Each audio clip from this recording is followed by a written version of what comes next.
Hi friends, Salman Khan బామ్మర్ది ఆయుష్ శర్మ హీరోగా, సుశ్రీ మిశ్రా హీరోయిన్గా నటించిన సినిమా రుస్లాన్. ఈ సినిమా మన తెలుగు నిర్మాతలైన శ్రీ సత్యసాయి ఆర్ట్స్ నిర్మించింది.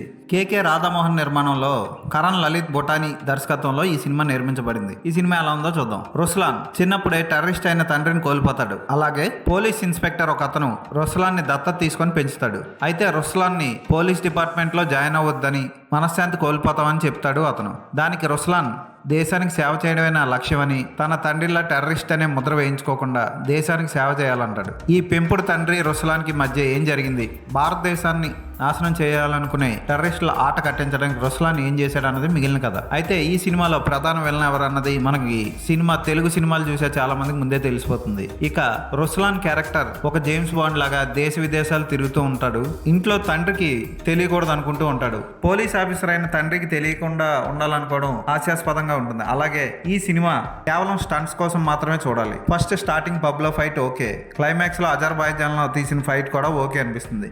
మధ్యలో చాలా ఫైట్లు వస్తాయి, అవి కూడా ఓకే అనిపిస్తాయి. ఇక్కడ ముఖ్యంగా చెప్పుకోవాల్సింది హీరోయిన్ గురించి.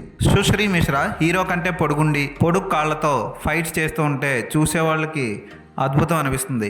బిల్లా సినిమాలో అనుష్కల స్విమ్ సూట్ కూడా వేసుకొని స్విమ్మింగ్ పూల్లో అందాల ప్రదర్శన చేయడం హైలైట్ అనిపిస్తుంది. ఇక విలన్స్ ఓకే, ప్రధాన విలన్ ఎవరో నేను మీకు చెప్పను, సినిమా చూస్తే మీకు అర్థం అవుద్ది. అఫ్ కోర్స్ మీరు ఎవరో సినిమా చూసి తరించాల్సిన అంత సీన్ లేదు ఈ సినిమాకి. ఈ సినిమాలో పాటలు ఓకే అనిపిస్తే కానీ అంత గొప్పగా ఉండవు, స్టంట్స్ వరకు ఓకే అంతే.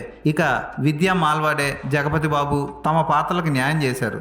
మిగిలిన అందరూ కూడా పర్వాలేదు అనిపించే నటన ప్రదర్శించారు. ఆయుష్ శర్మ ఓకే అనిపిస్తాడు తప్ప బిగుసుకుపోయి ఓ పాత్రలో లీనమైపోయినట్టు ఫీల్ అవుతాడు, కానీ అది లీనమైనట్లు అనిపించదు. ఒకే ఎక్స్ప్రెషన్తో సినిమా అంతా లాయించినట్లు అనిపిస్తుంది.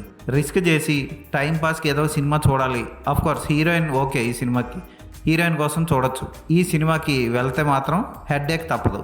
ఏదో మంచి కథ ఉంటుంది, మంచి టెక్నాలజీ ఉంటుంది అనుకొని వెళ్తే మాత్రం ఈ సినిమా మిమ్మల్ని నిరాశపరుస్తుంది. ఈ సినిమాకి నేను ఇచ్చే రేటింగ్ 2/5.